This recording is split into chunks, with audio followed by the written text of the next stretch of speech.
Oferecimento: Hospital Med Rádios. Agora com urgência e emergência para adultos 24 horas. De volta mais uma vez aqui na telinha da TV Mar. Como é bom saber que você está aí do outro lado. Eu sou grata por essa audiência. É muito bom saber que você está aí e eu vou te falar, viu? Você é responsável por eu estar aqui, por nós estarmos aqui no Conectando. E o meu interesse é conectar você com histórias que possam impactar a sua vida para melhor. Estamos bem acompanhados aqui com os nossos patrocinadores, a Med Rádios, que é um complexo médico hospitalar que fica ali na Gruta de Lourdes. Olha, a Med Rádios está para apoiar, para poder estimular a sua saúde. Na Med Rádios você encontra um parque de diagnóstico por imagem completo. E adiante você fala parque, é a forma de falar, né? Tem todos os exames por imagem lá, mamografia, raio-x, tomografia, ultrassonografia, cintilografia, mas também tem os exames do coração, ecocardiograma, o eletro, vários outros, teste ergométrico. Quando você fala em tratamento de câncer, a Med Rádios tem a estrutura completa, um centro de tratamento de câncer com técnicas avançadas, tanto para diagnóstico como para tratamento, tá? E o Hospital Med Rádios, que está para cirurgias de alta complexidade, de baixa complexidade, média complexidade, completo para te atender e também com urgência e emergência para adultos 24 horas. Med Rádios e você juntos pela vida. Estamos juntos também com a Agência Paradise, para você fazer um site, uma página de captura, cuidar bem das suas redes sociais, orientação para o seu podcast, agenciaparadise.com.br. Estamos gravando o programa hoje aqui no Petit Sucre, esse restaurante sensacional que fica aqui na antiga Avenida Amélia Rosa, na Jatiuca, onde você vem para almoçar, para lanchar, para jantar, vem para fazer o seu evento. O telefone está na tela, aproveite, tá? Olha, a história de hoje vai com certeza impactar a sua vida e para melhor. Você sabia que muitas pessoas, quando passam pelo revés, elas sucumbem? É forte isso, né? Mas é verdade. Outras tomam a rédea da situação, a rédea da sua vida e se transformam. É a história que eu trouxe hoje para você aqui com o Marcos Paulo. Ele é Marcos Paulo Queiroz, mas ele é conhecido como Marquito, né? Inclusive lá no Instagram, eu tive a satisfação de conhecer o Marcos alguns anos atrás, através das ondas do rádio, uma história que se eu fosse contar aqui, eu acho que eu iria levar a semana toda para contar a história aqui no programa, fazendo vários programas, mas nós vivemos momentos interessantes, fortes, impactantes, mas estamos aqui. Marcos, seja bem-vindo aqui com a sua história, com alegria, na verdade, que eu recebo você aqui. Eu que no agradeço. Conectando. Prazer é todo meu, Diane. E outra coisa, viu? Eu disse assim, não, eu tenho que trazer o Marcos aqui no Conectando e eu vou dizer por quê para você. Eu falei anteriormente que algumas pessoas vivem o revés e sucumbem. Sucumbem, eu digo, finalizam, né? Perdem a coragem de viver. Você fez diferente. Claro que tem o tempo de maturação, tá? Tem o tempo de viver, até quando a gente, você sabia quando a gente se separa, e aí eu não digo não tô falando aqui de matrimônio, eu tô falando de separar de alguém, você viajou, tá? Você mudou de casa, você mudou de estado, como eu já mudei há anos atrás, lá em 1990 e alguma coisa, eu mudei do Rio de Janeiro para cá. Houve uma ruptura de alguns relacionamentos, então minha avó ficou lá, meus tios ficaram, teve o tempo que eu vivi o luto. Chama luto, Ediane? Sim, chama luto. Esse tempo que a gente vive para entender, para que a mente da gente compreenda a separação.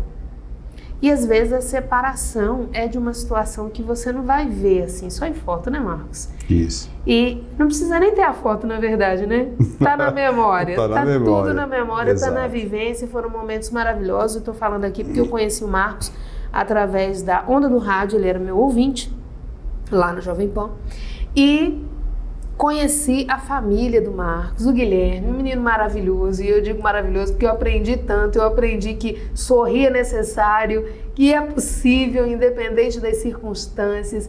Guilherme, eu trouxe semana passada a história do Arthur, a Aline esteve aqui, conversou com a gente. Guilherme foi algo bem parecido, né? Um jovem que nos deixou aos 12 anos, No dia que ele completou 13 anos. No dia que ele completou 13 anos, exatamente no dia do aniversário. Quer dizer, veja que foi uma trajetória marcada por situações muito pontuais, fortes, que ficam na história, na verdade. Não é todo mundo que nasce e parte daqui no mesmo dia. Verdade. Não é? Isso. Já foi algo bem diferente que aconteceu na vida dele. Mas fora isso, foram muitas coisas impactantes, mas muitas coisas legais, porque conhecer o Guilherme foi algo muito bom que aconteceu na minha vida. Gente, um dia eles me chamaram para almoçar, tô pedindo licença, que não dei nem a palavra pro Marcos ainda. À vontade, é um prazer. Me chamaram para almoçar na casa dos familiares deles, e eu aceitei. Quando cheguei lá, gente, fui surpreendido. O Guilherme estava com uma peruca vermelha, um lenço na cabeça e um sorriso nos lábios, que eu disse, Jesus, que coisa maravilhosa, né? Isso mesmo. Então esse é só um dos momentos que eu pude vivenciar, você vivenciou inúmeros outros. Não é fácil conduzir uma família, ser o líder de uma família, ser a fortaleza dessa família e passando por momentos difíceis, né, Marcos? Isso, com certeza. Foi uma luta muito grande, né? Vamos dizer que num dia, tudo que aconteceu, a gente já estava esperando, foi uma doença muito, como é que eu posso dizer, meu Deus, muito sofrido. E a gente tinha esperança, a doença ia, vinha. Guilherme foi diagnosticado com câncer. Com Isso. quantos anos? Com 7 para 8 anos de idade. 7 para 8 anos de idade. Eu falei anteriormente que ele partiu daqui aos 12 anos, no dia que completou 13 anos, verdadeiramente dizendo. Então, assim, foi uma trajetória Isso, exatamente. de luta realmente. Exato, foi uma luta muito grande. E justamente no dia que ele completou os 13 anos, e que eu eu saí de casa, eram às 5h30 da manhã, mais ou menos. De carro? De carro, e sinto uma dor num braço. 5h30 da manhã, chegando na Santa Casa, 6 horas da manhã, quando abro a porta da UTI, estava minha esposa chorando, dizendo que ele tinha falecido justamente em meia hora. E foi... Na Santa Casa do Farol, onde as crianças são atendidas, né? Isso, exato. Então foi uma coincidência muito grande, eu digo até questão da hora. 5h30 foi a hora que eu senti uma dor, incômodo, saindo de casa. Eu sempre acordei cedo e quando chego lá nas 6 horas da manhã, minha esposa disse, faleceu. Já estava esperando, beijei, abracei o quanto pude. E justamente quando deu 9 horas da manhã, aí que veio a dor mais forte, que foi, eu estava infartando. E isso foi realmente, nem eu esperava. E como até hoje eu sofro com esse episódio, não só pelo falecimento, foi como eu ainda não pude me despedir completamente. Eu não pude ir ao velório dele. Quase cheguei a brigar Algo que fica sem finalização. Exatamente. Não é? Justamente na isso. Na memória da gente. Isso não é difícil de você entender, você que está em casa, não é? Porque quando um familiar da gente parte... Aí cada um tem uma interpretação para a glória, para o plano superior, né? Assim, a gente está falando aqui com vários telespectadores, então cada um tem uma crença, tá? O que acontece? Você tem que ir fazer os finalmente, sepultamento, não é? Exatamente. O Marcos não teve essa oportunidade, não é? Não tive. Não teve, que eu estava lá e ele não estava. E como até hoje eu sinto isso. Apesar que eu durante justamente esse luto, como a Diane falou, dia 25 de setembro desse ano, já vão fazer 3 meses que ele faleceu. 3 anos? 3 anos, desculpa, 3 anos. Então nesse dia que o Gui faleceu, praticamente quando foi 5h30 da manhã fora do dia que ele faleceu, 9 horas eu infartei. E praticamente eu já fui da Santa Casa Farol para a Santa Casa do Centro, dentro de uma ambulância.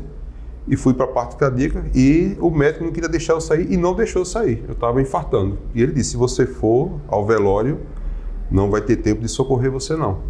Então de lá para cá, foi luta. Pensando, gente, assim, não foi do nada, não é? Teve essa trajetória que nós falamos anteriormente. Isso. E teve o tempo de UTI. Né? Aquele tempo que é sofrido, a gente sabe quando a gente está com um paciente, eu tenho uma mania de falar, a gente sabe, né? Com um paciente hospitalizado, a dinâmica familiar toda muda. E quando esse familiar é um filho, nossa, muda completamente, né? E aí nós estamos falando aqui de um líder de família, o pai da família, né? Eu imagino que a família toda sofreu também. Imagine sua esposa, imagine sua outra filha, né? Eles têm uma filha adulta. Exato. Né?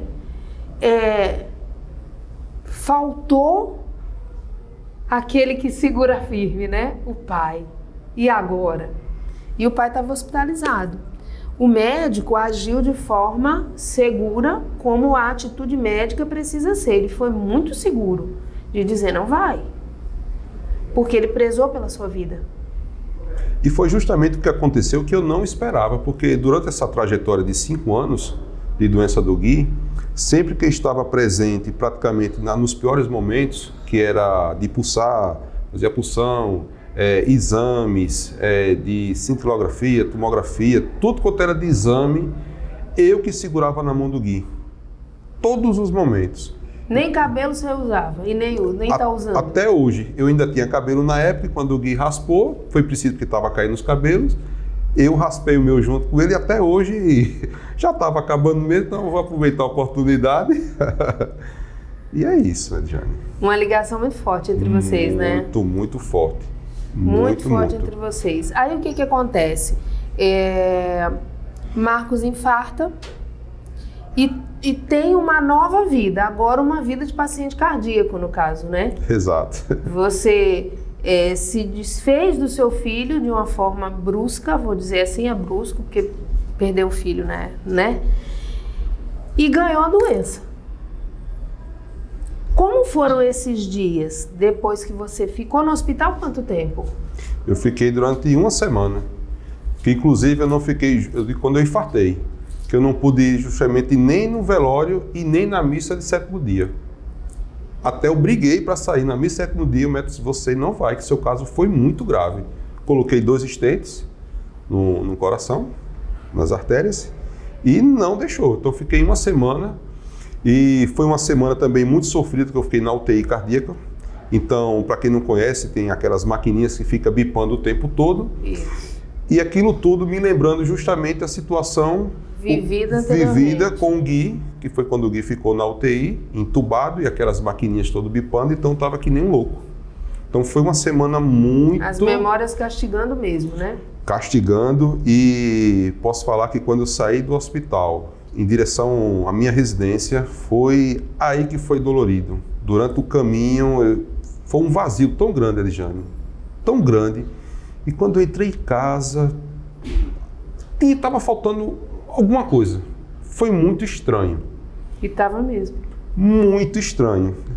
Em contrapartida, eu posso dizer que hoje é o melhor lugar que eu gosto de estar presente sempre, que é dentro da minha casa, por incrível que pareça. Eu disse no início do bloco que tem gente que chega no revés, sucumbe e outro se transforma. O Marcos se transformou.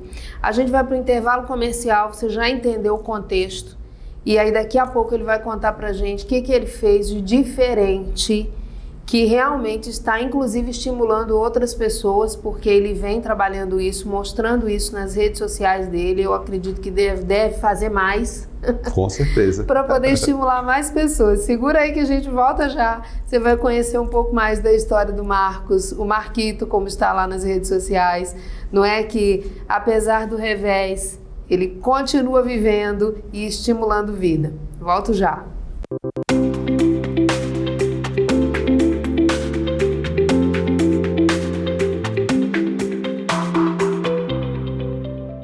Estamos aqui na sala de radioterapia para mostrar a vocês o nosso acelerador linear. Essa é a máquina que utilizamos para fazer nossos tratamentos. É ela que permite que façamos as técnicas mais avançadas de radioterapia, como radiocirurgia, IMRT, SBRT. Uma coisa importante que eu quero mostrar a vocês é que essa máquina tem essas 2 partes que são o cone BIM-CT. Esse cone BIM-CT nos permite fazer uma pequena tomografia no momento imediatamente antes da aplicação, para verificarmos aonde está o nosso alvo, aonde está o tumor que nós queremos tratar. Dessa forma, conseguimos realizar um tratamento altamente preciso, com menos toxicidade para o paciente e, consequentemente, conseguimos o melhor resultado possível.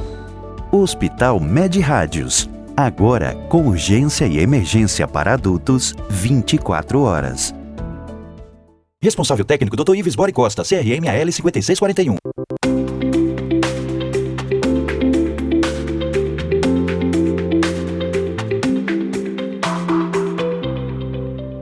De volta aqui, precisei respirar um pouco no intervalo, né? Para poder continuar com essa história. Mas olha, você pode estar aí em casa pensando assim, nossa, que história triste.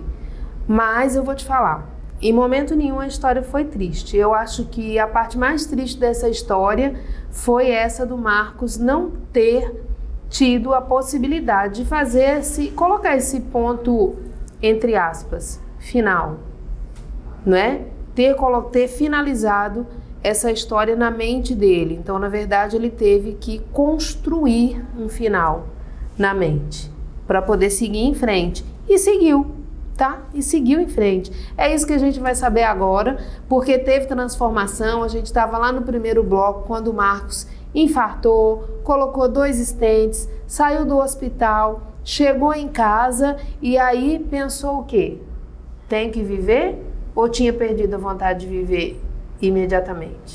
A princípio, a alegria de viver não tinha. Não tinha de forma alguma. Era uma tristeza que tomava conta. Nossa Senhora, eu tinha que mudar logo os pensamentos porque foi muito barra. Barra foi muito pesada. Então, até para me descobrir, como a minha vida era muito corrida de hospital, então, vamos dizer, eu acordava 2 da manhã, 3 da manhã, praticamente eu não dormia. E quando a gente não vivia muito dentro do hospital, eu já dormi muito dentro do hospital, isso acompanhando meu filho, dormia no chão, já cheguei a dormir dentro de um banheiro da UTI, escondido, porque eu não queria sair. E eu acho que ninguém sabia disso dentro da UTI, vou ficar sabendo agora, e não me arrependo, faria tudo novamente. E eu estava procurando realmente um sentido na vida. Era isso que eu procurava. E a partir do momento que eu disse, poxa, meu filho lutou tanto para ter vida. E eu infelizmente, posso dizer que eu pensei em tirar minha vida. Pensei, porque era uma ligação muito forte, foi um baque incrível. Mas aí eu pensei, poxa, meu filho lutou tanto pela vida. Tem a minha filha, a minha galega, eu chamo ela de galega, tem 21 anos, minha Letícia, tem minha esposa. Então, poxa, não era só o Gui faz parte da nossa família e para mim ele continua vivo, vivíssimo. Você não poderia fazer o contrário daquilo que ele lhe mostrou, né? Ele deu um exemplo e você estava pensando o contrário. De forma alguma, exatamente. Então, a princípio, eu tinha que me ocupar de alguma forma.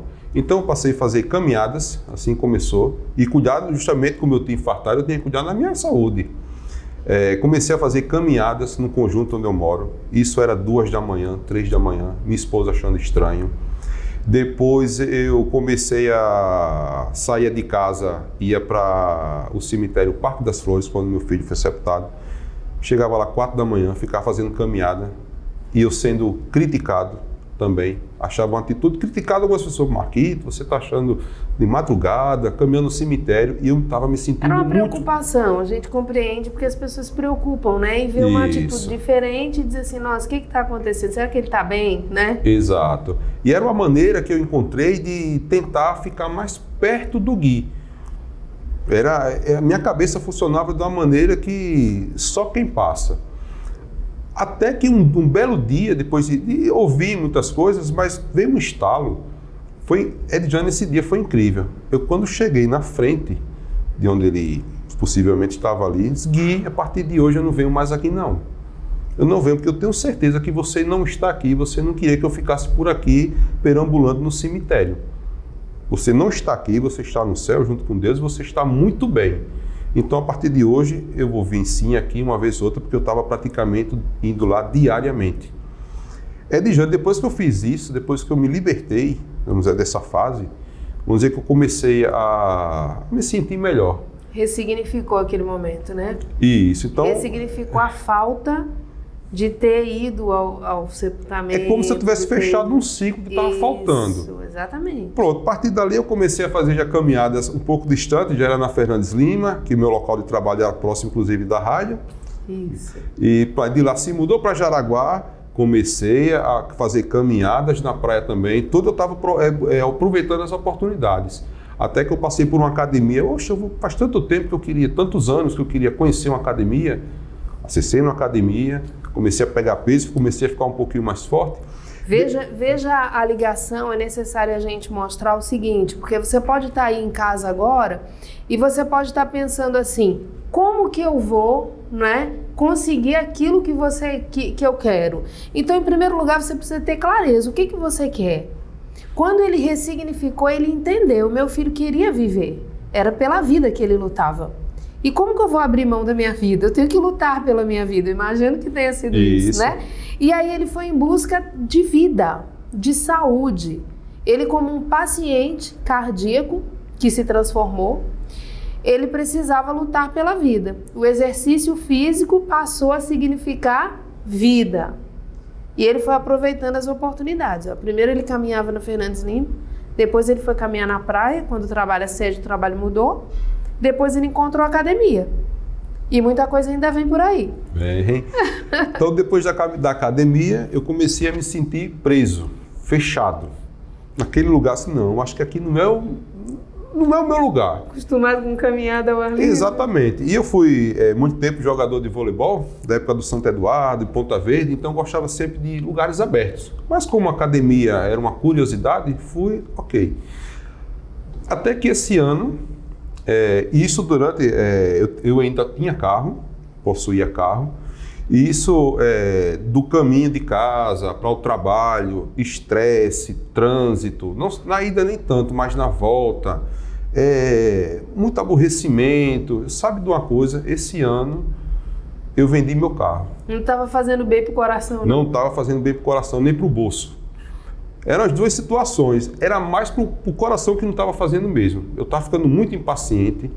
E outra, como eu não preciso de carro para trabalhar, eu preciso de um transporte. Sim, para chegar no trabalho. Para chegar no trabalho. Para executar o trabalho. Não, exatamente. Então, vendi meu carro. Primeira coisa que eu fiz, que eu já estava assim, eu vou comprar uma bicicleta. E assim eu fiz. O dinheiro, fiz um investimento, coloquei lá uma energia solar. O resto do dinheiro entreguei à mulher, não quero mais nem de dinheiro, eu quero saber. Tem pessoas que ficam dizendo, você deve estar de brincadeira. Mas foi isso, Edjane. Justamente, pense, quando eu conversei com a psicóloga... Os valores mudaram. O momento mais feliz da minha vida foi quando eu me desfiz do carro. Inclusive, esse carro, eu tinha, quem escolheu foi o Gui, esse carro que eu tinha, então eu tinha um apego muito grande. Ele estava carregado de lembranças também. Tava. Eu disse, não, peraí, gente, eu não posso me apegar. Não posso. Então, vendi o carro e realmente, 50% da venda do carro foi energia elétrica, energia solar, coloquei. O resto, entreguei para minha esposa e comprei uma bicicleta. Alguém pensa, pô, deve ter sido uma bicicleta em tanto. Não. Foi uma bicicleta de apenas R$ 1.100. Eu digo apenas porque existe. Hoje que eu tenho mais um conhecimento de bicicleta, sim, então existe bicicleta de 5, 10, 30 mil, e assim vai por diante. Com apenas R$ 1.000 hoje, eu estou super feliz. E qual é a distância? Hoje eu pedalo por dia, são 36 quilômetros. São 18 quilômetros para descer, da parte da cidade alta. O Marcos mora na parte alta da cidade, né? Isso, que é no Conjunto Graciliano Ramos. E trabalha na parte baixa da cidade. Então é um prazer. Não é na parte média não, é na parte baixa. Não, não é não. Tem pessoas, eu não acredito. 36 quilômetros são 36, 18 para descer e 18 para subir. Algumas pessoas podem dizer, pô, sobe ladeira e tudo isso. Não, também não é por aí. Tem ladeiras, como eu falei para o cardiologista que me acompanha, eu não tenho que mostrar nada para ninguém. O que eu tenho é o prazer de pedalar. Como eu falo, a obrigação que eu tenho é o trabalho. Eu tenho a obrigação de trabalhar. O ida ao trabalho ou a volta é um passeio. Aí é o remédio para o coração, né? O remédio para o coração, Edjane, é uma paz, é uma tranquilidade. O que o médico achou disso? Conta pra gente. Nossa, ele ficou feliz da vida. Inclusive, em uma das postagens que eu faço, eu digo, eu não me mostro. A intenção não é mostrar um marquito, e sim a bicicleta, a distância, as postagens que eu faço, está vendo, gente, como de carro ou de ônibus, eu não conheci isso aqui. Eu achei muito interessante. Ele faz postagens dos lugares por onde ele passa. Então, assim, ele faz muitas fotos bonitas, inclusive. Já teve do Elevado do Cepa, mostrando a Avenida Fernandes Lima, a principal avenida aqui da nossa cidade. Isso. E no São João, eu não fui lá no Jaraguá, não, porque, inclusive, eu estava com Covid. Mas Sabe que ele registrou a festa lá, os finalmente, que quando ele chegava para trabalhar, a festa estava acabando, né? Isso mesmo. E aí ele colocava as fotos e eu achava sensacional. Isso ajuda muita gente, né? Eu acredito que sim. Porque eu saio, o meu horário de trabalho, minha obrigação, eu tenho que estar no trabalho 8 horas da manhã. Eu, como acordo cedo, geralmente 4 horas da manhã, durmo cedo também, por volta de 9 horas, 10 horas, passei a dormir melhor. Tá cuidando do coração mesmo, né? Muito. Então, o que acontece? Eu saio, geralmente eu acordo 4 da manhã, 4h30 para 5 horas é a hora que eu saio. Então, eu falo isso, eu tenho de 5 da manhã até as 8, eu vou dizer 7h30 da manhã para chegar no trabalho, que é o tempo meia hora para tomar um banho, comer alguma coisa, 8 horas em ponto estou lá. Mas eu não gasto tudo isso. Eu vou bem devagar, vou vendo a paisagem, pedalando com segurança, ainda tem isso, com segurança, paradas, né? Tem as paradas, bebo uma água, olho a paisagem. Gente, eu aconselho a todo mundo fazer isso. Eu aconselho. Eu me sinto leve. O que você já encontrou assim nessas idas e vindas que mais chamou atenção nesse trajeto aí? Porque eu sei que não é só a paisagem que você vê, né? Você encontra muita coisa aí nessas idas e vindas. Não, além de frutas que eu fico catando na rua, teve isso. Teve pessoas, eu não acredito, você está catando fruto, cajá. Quando eu levo sacolas, eu estava levando para o trabalho. Gente, eu não estou pulando o muro de ninguém, não. Mas era na Via Expressa, quando eu chegava, frutas. Que legal, hein? Poxa, fora as paisagens que são lindas demais, até lugares, e hoje quando meu trajeto era apenas do Graciliano, pegava do Valdo Góes Monteiro e Fernandes Limas. Parece que esse trecho já está ficando curto demais ou já repetitivo, vou mudar. Comecei para a Via Expressa, aí desço uma ladeira, desço outra, agora já estou querendo já descer o Ladeirão do Ódio, que é Cruz das Almas. Eu já estou tentando, conseguindo buscar outros caminhos, porque já estou... Pajuçara, Ponta Verde. Desbravando. E é do São João, que eu não contei, justamente como eu saio 4 horas da manhã, 4h30, eu cheguei lá por volta de 5h30 da manhã. E tava um DJ tocando e um monte de gente lá. E só vou curtir um pouquinho Cheguei também pra São João. Pois eu estava lá e eu aconselho a todo mundo. Posso dizer, gente, que estou me sentindo mais leve, mais feliz. Tá tudo autorizado pelo médico. Tudo autorizado pelo médico. E justamente o meu cardiologista, um abraço para ele, doutor Maurício Macias, que é top de linha. É, uma figura fantástica. Ele ali é um amigo, parceiro, um companheiro que eu achei e eu conheci dentro da UTI. Sim. Novo, muito simples, já chorou comigo, contando lá no consultório, enfim. Em uma das minhas postagens, ele me pediu permissão para repostar, porque ele disse que eu era um exemplo por ser cardíaco, ele está cuidando da saúde. Então ele queria mostrar para as outras pessoas que eles são também capazes. É um motivador, né? Eu fiquei muito feliz. Poxa. Eu falei que a história ia ser boa, não falei? Já estamos chegando no final, foi rápido demais, né? Eu vou te falar, tem muita coisa ainda para contar, se for conversar aí, mas acessa lá o Instagram dele, porque realmente você vai vivenciar fotos legais e vai estimular. Pode ser que você esteja aí agora em casa, tá com problema no coração e não tá vendo meios de se cuidar. A sua saúde é o que há de mais importante na sua vida, tenha certeza disso. Tá? E uma coisa que eu acho importante também dizer aqui, não deposite o valor da sua saúde na vida de outra pessoa, porque tem muita gente perdendo a saúde por conta de outras pessoas. Não pense assim, pense em você, pense na sua saúde, dê um passo à frente.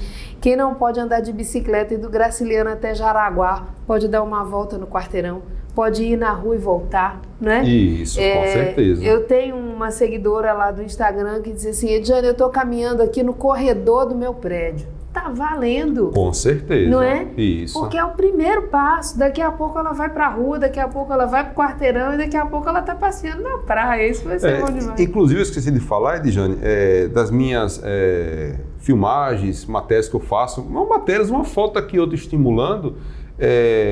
Como se diz, esse feedback, esse retorno. Minha filha, que cursa a faculdade, ela disse, pai, os meus amigos ali estão dizendo, poxa, o teu pai é corajoso, teu pai é disposto, porque eu não tenho coragem de pegar a minha bicicleta e ir daqui para a esquina. E seu pai pedalar 18 quilômetros. E como você falou, Ediane, não vou mentir, o primeiro dia, segundo dia, você vê uma distância. Hoje, eu já acho perto. E se eu for falar a questão de trânsito, de carro, de Jaraguá até o Graciliano, Eu tirava uma hora e meia, 2 horas para chegar em casa. É muita raiva. Muita raiva. Raiva. Era de 6, chegava a 8. De bicicleta, Edjane, por incrível que pareça, eu chego 7 horas da noite em casa. Eu saio 6, chego 7 horas. Feliz da vida. Feliz da vida. Pena que a ciclovia ainda não está pronta. Fica aí o pedido, né? Fica o pedido aí. Eu vi que eles estão começando a voltar a mexer de novo, mas está faltando. Tá em falta essa ciclovia. Eu agradeço. Obrigadão. Eu que agradeço. Beijo grande para você que está em casa. A gente volta amanhã às 22 horas aqui na telinha da TV Mar. Foi muito legal essa conversa. Muitas outras interessantes também vêm por aí. Beijo grande.